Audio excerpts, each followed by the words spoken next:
My name is Tebe Ikalafeng, and I'm a branding and reputation excellence advisor and author. It's been such a phenomenal day today, is really to spend time with the Idols South Africa Top 16, working on the Capitec Live Better talks, really empowering the top 16 on how to build their career beyond the competition. Because it's important for these contestants or these artists to understand that building a great brand goes beyond just a great voice. I'll tell you what we're gonna do. I want to talk about how to make you big stars. But what I'm really trying to do is I'm just trying to set the context for the 2 days. So in the next 2 days, everything I'm going to go through, Timothy is going to go into detail.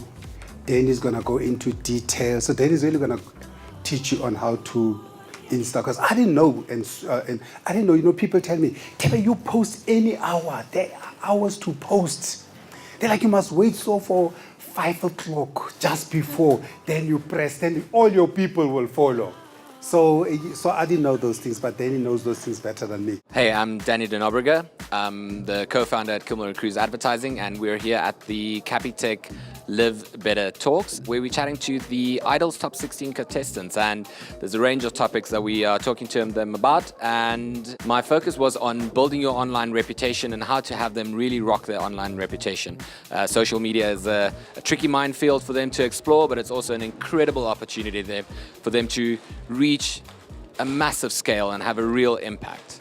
I'm going to chat to you about rocking your online reputation, and specifically through social media and kind of what that means. So what is social media? Often we speak to people and it's like, what is social media? And they're like, Facebook, Twitter, Instagram, maybe Snapchat, and the business guys are like, it's LinkedIn. I want you guys to think about more than just that. Social media is so much more. The big thing is that you need to own the relationship with your fans. Times have changed, channels are still all there and they're all there for you to use, but you can now have one-on-one conversations with your fans every day, every minute, as much as you want, as much as they want, and as much as you can kind of allow. Some of the key things I want them to take away is to be real, be yourself, be authentic, but be aspirational. And then to have a real impact online. Think about the end game. This is a platform that you're building. It's not just you, it's you and your digital channel and your audience that's kind of growing together. And that's a powerful tool for them to use and to kind of have an impact in the world, whether for good or bad. And for them, it's really just thinking about your online reputation, how to best manage it, and to stand up for yourself. It's a rough world out there. You get dragged easily. It's just how to stand up for yourself and use social media to your advantage. Things I'm going to touch on now. The first one is be authentic, but be aspirational. People want to see the real you. They want to connect with you, but it doesn't mean you're going to be boring and just kind of like you post everyday stuff. You can, but people want to find, or you need to find those nuggets that people are going to relate with. What's that moment that you're going to post that they're going to go, actually, you know what? I feel the same about that. Be consistent, but not predictable. And this one's very important. A lot of times what happens is that people find something that works for them online. So now they do this over and over and over and over and over, and then people start to drop off. People are like, again, she's here again, he's here again, we're doing this again. Or, okay, we get it. You eat lunch every day. We don't want to see it every day. Partner up and collaborate and don't sell out. And the selling out thing is something you guys probably hear a lot and will hear a lot. Once you have a platform, people are going to come knocking at your door and like, hey, 20,000 Rand if you tweet this. And it looks like, money in the bank, Stand your ground. You know what your audience wants. You're building a platform, so build it in your way. Put your spin on things, be respectful to your audience. The landscape is changing, and these guys and girls have a real opportunity to own the relationship with their fans. You're getting a lot closer to your fans. You're having that one-on-one interaction with your fans. So we were chatting to them today, just how to kind of start with your online personality. What's your why? Your reason for being this, what makes you you, and how to translate that online and really kind of grow your fan base from there. And also how to avoid the various pitfalls in social media, and just to give them tools how to kind of grow that and what their kind of roadmap will be to start out. Okay, so the tools, 5 W's and an H. I break it down like this. What's your why? What's your story? What's your reason for doing this? Your who, the where, the what, when, and the how. Hadassah said on Sunday, I want to be the voice of my generation. That's her why. What is your why? Who? Your audience, your fans, the people that love you, the people that hate you sometimes. Be invested in your fans. As much as you make music for yourself, you make music for them as well. And it's the same with your social media and your reputation. They are what drives your reputation. They are your reputation. So find out what makes them tick. Where? Your channels. Okay, you don't need to be on every one of them. Find the ones that you feel comfortable with, that you're natural, and roll with them. Start with a few, build them up good.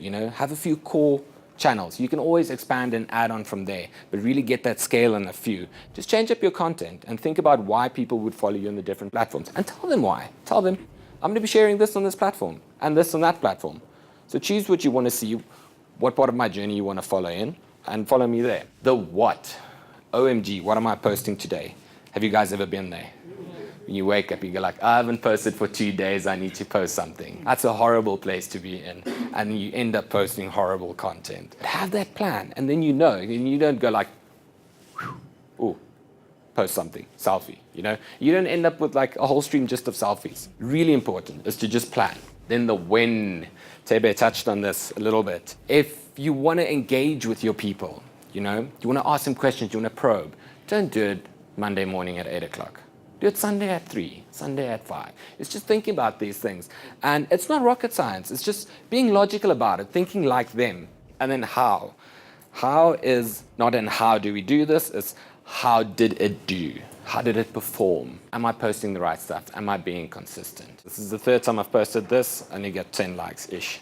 Let's work it. Let's change it up a bit. Have a look about that. Okay, so keeping your eye on the ball. Where are the risks? This is a big one. You will get trolled online. You will get hate speech. You will get unrealistic comments. You will get people asking you for photos of your feet.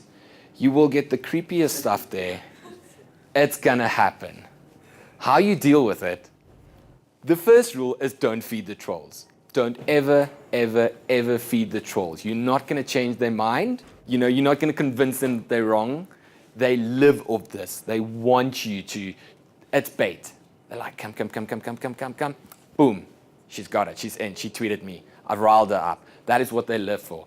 The best response is no response in general, but you have to be clear about the situation. There's a difference between trolling and the creepy stuff out there and abuse. There's bullying, there's cyberbullying, and there's where you need to make the distinction and the choice and say, okay, I'm not going to stand for this. I won't let my fans stand for this. I will stand up to them. And if you stand up, it's a clear, well-crafted response. That's it. It's a put down. It's a smart put down. This is not a conversation with them. This is not an ongoing dialogue. It's that. Boom. I would say what not to do is to not post nude selfies online. That's a big no-no, obviously. I would say if something happens is it's to stay calm. Don't overreact. Don't hit back or tweet back out of revenge or anger. Assess the situation and kind of make the right choice. Is this harming your online reputation or not? And then use it as an opportunity. The Chinese word for crisis is both danger and opportunity. And there's always a way for you to tell your kind of brand story or set the record straight. I wanted to ask. Yes. So, what if there's an assumption? I mean, it's relatively early in our careers. So, what if there's an assumption that's made about you, and maybe, for instance, the platform that you're on, like Idols, accelerates that assumption? Like, for instance, what happened was that people think that me and Mthokozisi are dating. Oh, Lord. Oh, no. But you guys aren't? We're not. But I was looking at the way you look at each other. It could work. You see. I literally just tweeted that like 10 minutes ago. But remember what I said? I said your brain is what we see, not what you see. I was just telling you. Maybe you guys are giving vibes. Not even. It's not even like that. But now it's accelerated on the platform. Is that hurting your brand? Yes, particularly because I'm a girl. You see, if he's a guy and he can ride that wave, but with me, people are gonna automatically think that she's loose, she's easy. You know what I mean? Then you need to take hold of that narrative. Be honest about it and take control of the narrative. Whether it's through a tweet or a video response from you. You don't put your fans down. I mean, they might kind of enjoy the bit of excitement, but be clear about your role and your feelings and how you feel about women in a relationship or your place in the world. And then if it needs to be built out on this, I don't know how the kind of PR structure works out, but there might be a cause that you can kind of use that resonates with that. It might be something that you bring up in an interview. Set up these things, create the opportunities for you to tell your story. But don't do it in a kind of negative way that you kind of, I'm not, Put a positive spin on it. What if, okay, so these stories surface off the internet, negative stories, and you just don't care? Do you still just respond and tell the truth, or can you just let it go? Okay, you just don't care. That's a good attitude in a lot of cases, but you have to evaluate the risk. You might not care on a personal level. They've attacked you.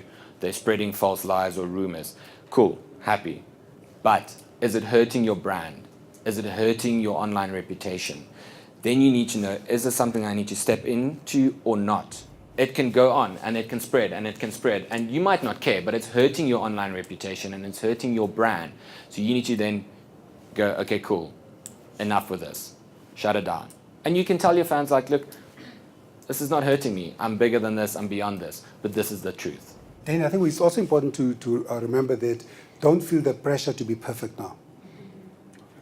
This takes time. I mean, you evolve over time to become who you truly are. I think Muhammad Ali, when he was in his 60s already, and he said, the older you become, the more you become who you are supposed to be.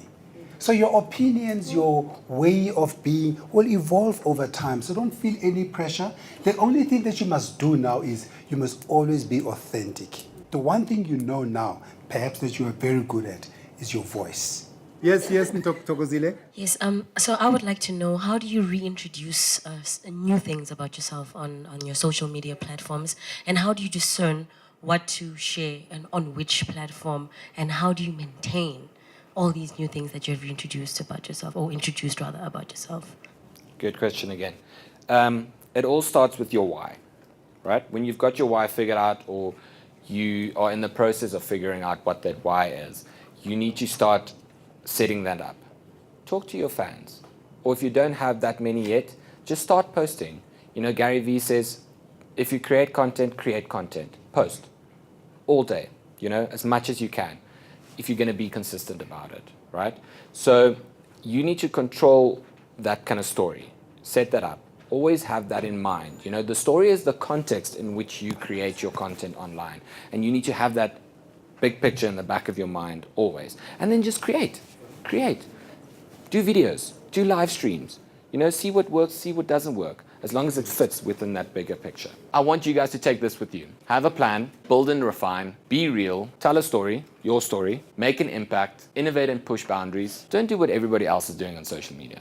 Take what works, but find ways, find those things, like the Airbnb example, find ways, new ways to kind of give people what they want. I believe today's been a really successful day for the Idols SA Top 16, because today they really got to understand the nitty-gritty of what it takes every time they press that social media button, every time they press that Facebook, that Insta. They really got to understand what social media does really for their brand and how they build their brand beyond that.